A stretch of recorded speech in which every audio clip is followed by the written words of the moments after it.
Hello and welcome to the Undercut podcast. I'm your host Ellie-May Taylor and we are back to preview the second round and the first sprint weekend of the 2025 Formula One season, the Chinese Grand Prix. As you can probably tell from the fact this podcast has started off with a graining voice from a girl from Somerset, Jesse isn't here, he's off breaking a classic mini, but I am not alone, I am joined by Thiemo Albers-Daly. How are you? I'm very good, thank you. Looking forward to China, looking forward to F1 Academy, and I don't know if I am looking forward to early starts, but we're here now, so we're going to try and embrace them a little bit, but that's more my problem than yours. It's not too early though, is it? This one. I mean, take out the sprint and FP1. Take out most of the weekend, and it's not early at all. Take out all the early bits in the weekend, and you've got this qualifying, which is at 7, and the race at 6. When you put it like that, I can't argue. It's not what you would argue is the important parts of the weekend. Some might say that, yes. Yes. But anyway, we'll open up with our news segments with the news that F1 Academy will return to our screens this weekend to hold their first round of 7. Due to the fact that drivers are only allowed to race in 2 seasons, we have 7 returning drivers and 10 rookies, plus a wildcard driver from each race. Thiemo, who are you looking forward to seeing out on track the most? Right, there's, like you say, there's so many names coming back, then so many new names, a couple of which I do know, and a good bunch that before I started doing research, I had no idea, which is exactly what I wanted for this year, because that means this is working in terms of what we wanted from it, giving us new people. Ella Lloyd's a new driver. She was a wild card last year. She did really well there. I'm looking forward to see her. Alicia Palmowski is the same. I know, kind of. I've interviewed Nicole Hafter before from Canada. She's been around for a little while, so I was kind of pleasantly surprised to see her.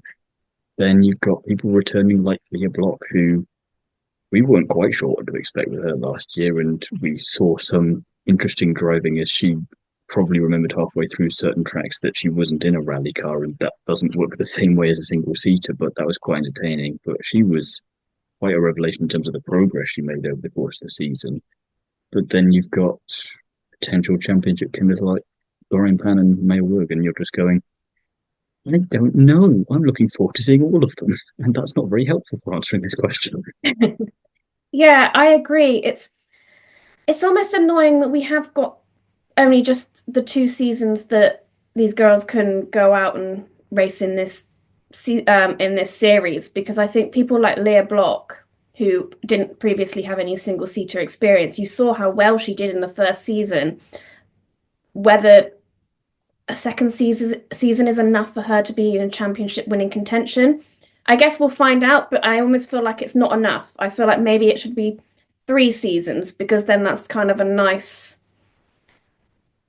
I think it depends on what they want to do afterwards, because a lot of them admittedly will want to move up the ladder accordingly with F1 as the eventual goal. But for someone like Leah Block, I don't think that's what she's after necessarily. I wonder if she'll use this as a springboard for something like Indy NXT and go into that route. We see that already this year with Hailey Deegan. She was in NASCAR and stock cars, and she's now in Indy NXT, which is single seater for the first time. And that's quite an interesting thing to see. But then you do have people like Ella Lloyd and Maya Werg and Aurelia Nobles, these kind of drivers where there's more of a clear-cut ambition to get into F1 or at least get as close to it as possible.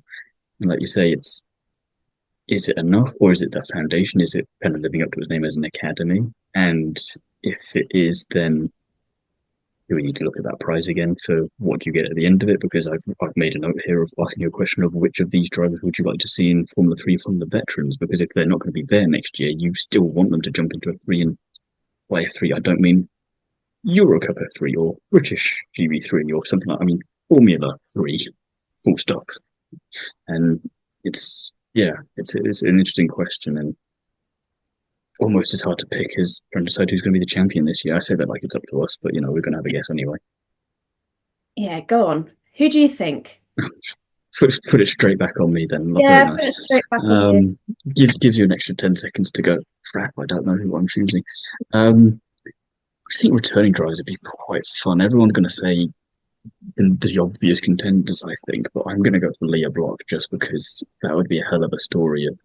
Way off the pace in what was it, Saudi Arabia last year, got crashed into by Lola Lowenfoss, and by the end of the season was really up there getting points. So if she continues on that trajectory, there's no reason why not.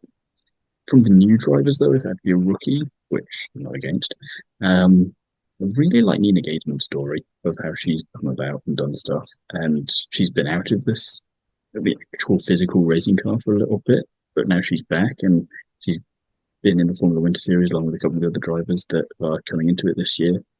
And I don't know, something about her just made me go, there's something there where I've got an inkling and doesn't hurt rather that she's Alpine backed and their livery in race suits. The whole colour scheme for that just looks fantastic this year, and I know it's a weird reason to be biased, but it's what's working. So I mean, all the liveries this year are amazing in F1 Academy. But yeah, like you, I'm really excited to see Nina Gademan. I think in terms of the championship, um, for me, I'm gonna put my money on Dorian Pan. I mean, she finished second comfortably last. Yeah, she finished second comfortably last year in her first season, and that was only after stepping into single seaters for the first time the year prior in Formula 4, the Southeast Asia Championship. Um, but like you said, I would love Leah Block as well, because then it proves that F1 Academy works. But then I guess you kind of get that with Dorian Pan as well, for the fact that she hadn't really had much single seater experience before either. Um, I think the other driver that I'm really excited for, and you've kind of already mentioned, is Ella Lloyd. Obviously, she was the wild card for Singapore. Um, Finished the race in fifth, but was given a 5 second penalty for a false start, so ended up in ninth, and then was seventh in race two. And she also gained 4 podiums in British F4 last year. So I think she could be in contention, I think. yeah, no, definitely. I think for a first season, she could be that one in the experienced driver side, so going, I've got nothing to lose by doing this, so why shouldn't I be here? And I know what you mean with Dorian Pan, but I think that's again nothing against her. I just think that's why it'd be nice if it was someone else like Leah Block, because each season we've gone into this and W series beforehand, we've kind of known or had a very accurate idea of who we expect to win. We weren't surprised when it was Marta Garcia. We weren't surprised when it was Eddie Pulling. We won't be surprised if it's Dorian Pants. That's why it would be so nice, in another respect, for it to be someone else. But I think the last driver I'm interested to see is Albert Larson. Tommy Hilfiger livery. I'm just glad it's back. It's weird again that I'm the one saying these things, but it just looks really good. And she's incredibly young, so I'm fascinated to see how she'll go on. And then purely because even after Googling her and doing a bit of research, I still have nothing at all to say and no idea about the wild card for Shanghai. Why she? There's the Chinese Yeah, have done a great job of not telling you anything about her. I mean, I don't really know much about either driver, so it would be really great to see how they perform on track. But in other news, talking of tracks and perhaps new circuits, Stefano Domenicali is currently in discussion with the Prime Minister of Thailand to hold a street circuit Grand Prix in Thailand's capital, Bangkok. The Prime Minister has stated that a feasibility study will be conducted to look at the possibility of a race taking place there in 2028, with Domenicali heralding the plans as impressive. But can we get excited about another street circuit coming onto the calendar? I'm in two camps because on the one hand, I'm up for more Grand Prix in Asia, but if it happens, I want to sacrifice another venue for that. And if I'm sacrificing another venue, I will sacrifice a street circuit or something that claims to be a street circuit, i.e., Miami. So I like the idea of opening up to or trying new territories a bit more. Thailand, obviously, you've got Alex Albon as a great way in. We're seeing more drivers in the feeder series from Asia, so it makes sense to explore it at the very least. But I just worry at the same time about too many street circuits and then too many venues on the calendar to begin with. 24 is already pushing it quite a bit. I think whenever I do a sort of green calendar, I'm always at around 17 or 19 races somehow. So we're already way over my quota. Um, so it's yeah, mixed bag. I think see how it looks, see what they come up with. I think they've got a real unique opportunity there in the way that somewhere like Madrid doesn't. Mm. I don't know how to explain that, but it's just there's something different, there's something new. We've never been. It's kind of like, do we need another Spanish Grand Prix? Do we need a Spanish street circuit? Not really. But Thailand, there's something different there in the same way that when Singapore was first introduced, everyone went, I was already up for that, but you're making that a night race. There's uniqueness that if they can find their USP for that, in the same way that other street circuits and night races try to copy from Singapore, then they're onto something. That's not to say they should make it a night race because we've already got one of those as well, several of those.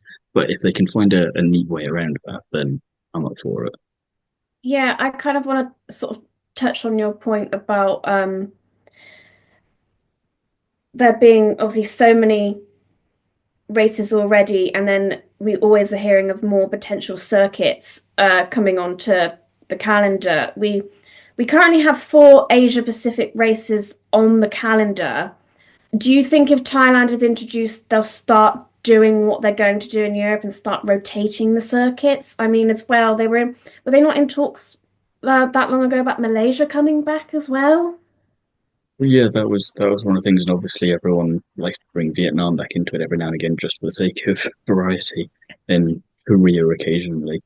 And I'm not against the idea of rotation. It just depends for me on which ones get rotated. And so far, it's not been any of the ones that I would put on a rotation. Thing. I think the two fundamentals for me that you'd have to keep would be Japan and Australia.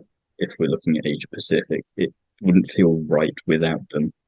I'm close to putting Singapore on that list because it's so ingrained in my kind of psyche now. But if one of them had to go on a rotation and you kind of, if you did a night race in Thailand, for example, I'd maybe be all right with that. But I wouldn't.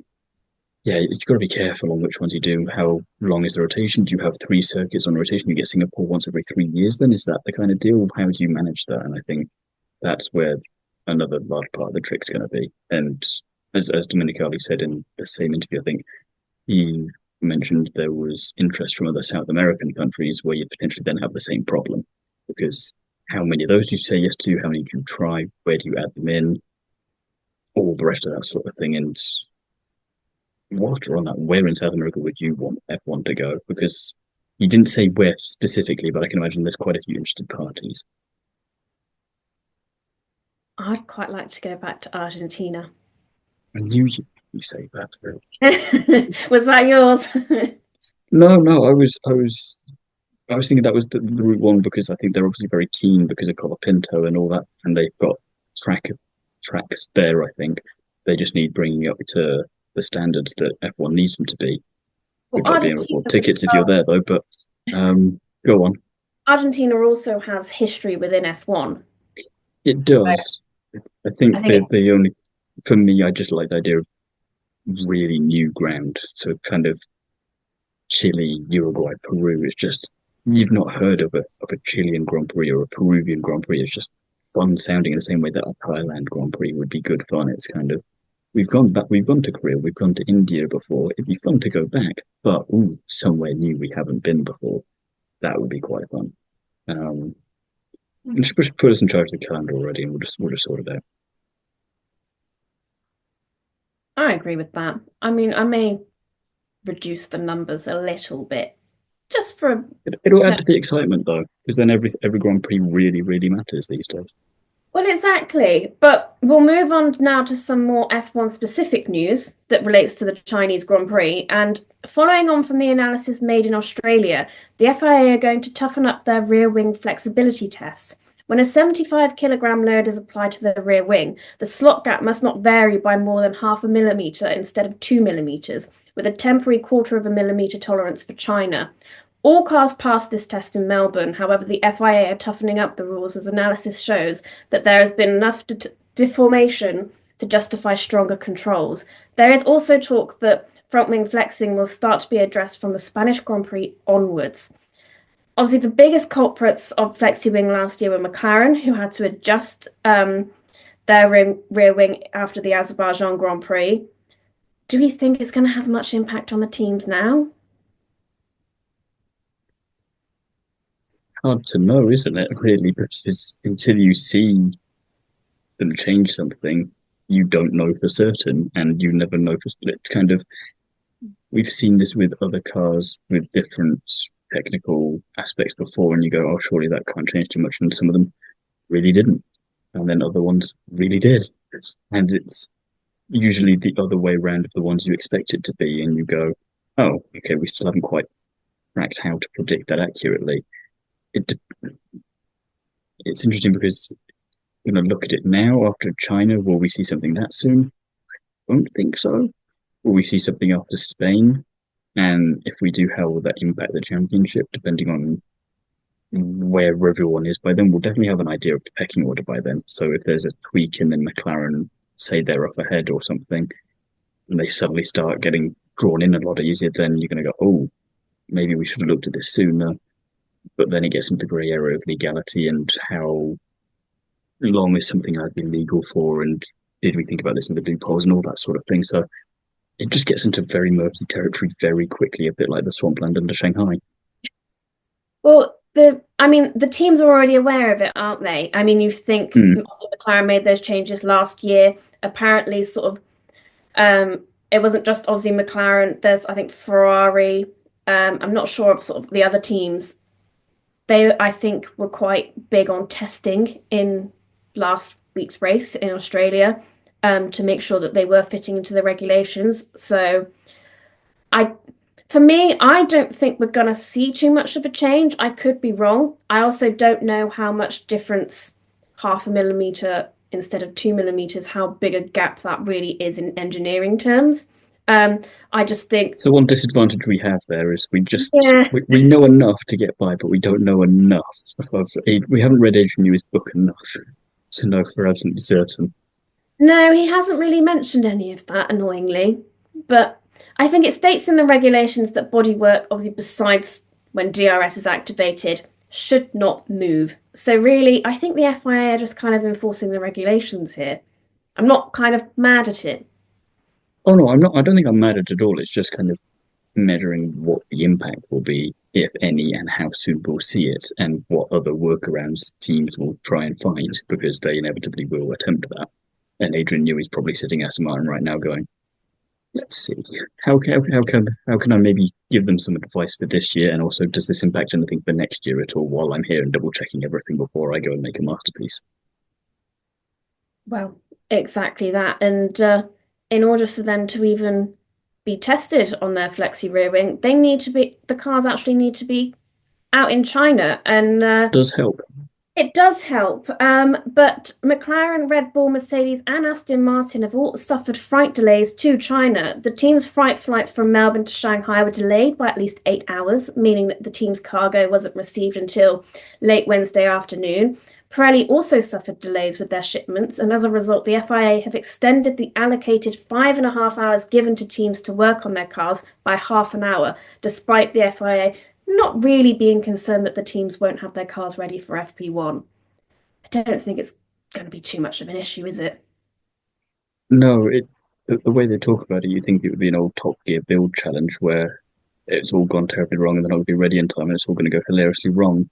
But as we saw from Haas last weekend, you can have all the time in the world and it's still not going to matter a dime. So I don't think it's going to impact anything at all, really. It's just one of those things where everyone's keen to keep an eye on it, especially McLaren, Red Bull, and Mercedes being three of the teams involved. They're going, but then no, probably not. Sorry, guys. You have to rely on something else. And plus, it's Wednesday. They've still got Thursday and sort of half a day on Friday. So, Mm, it should be fine. yeah, it should be Tell you fine. what, if I get up for free practice and half the cars are missing, I'll give you a message and go, actually, we were dead wrong the other day.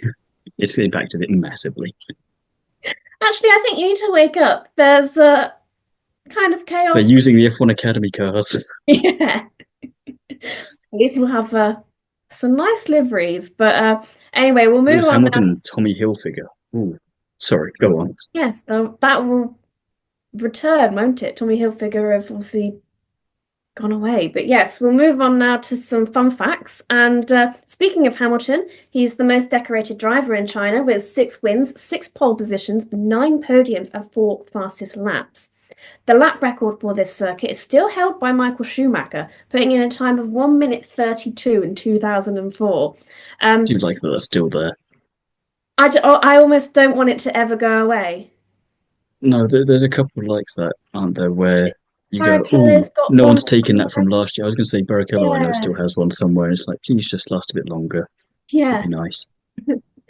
Something Um, that Hamilton or Verstappen don't have. but our last fun fact is the circuit's also built on swampland, so the circuit has to take extra measures to grind down and reseal areas to make the track smoother due to the Earth's movement underneath the track. Which makes me ask you a question that does not get asked very often. Do you think the track's going to spontaneously combust this year? What we You just have just like a reminded me. what we just have a random sinkhole and just everything goes to. No, no, like you know how the grass set fire to itself last year. Yeah, I was trying to think whether that was there or Australia. It was there, was it? That was China. Australia just had the wildfires that they normally get, but that wasn't F1 related. Um, yeah, I don't know. I kind of I hope not because it'd be a real pain and the race would probably be cancelled or something if something I don't major. understand a red flag for that. Why are we having the red flag? The track's on fire. Oh, who crashed? No one. There's just a massive sinkhole in the middle of the track. Um, Poor Isaac Hadjar, two races in a row.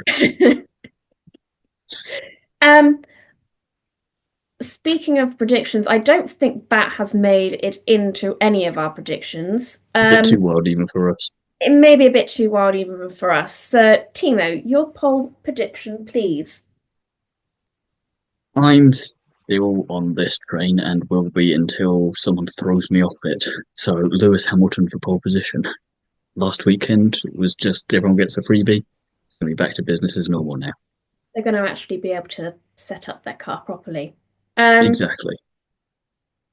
Me and Jesse have gone down the same route and we've gone for Lando Norris. So, Puts you in a tricky position. Do you want to win this point or do you want to lose it now?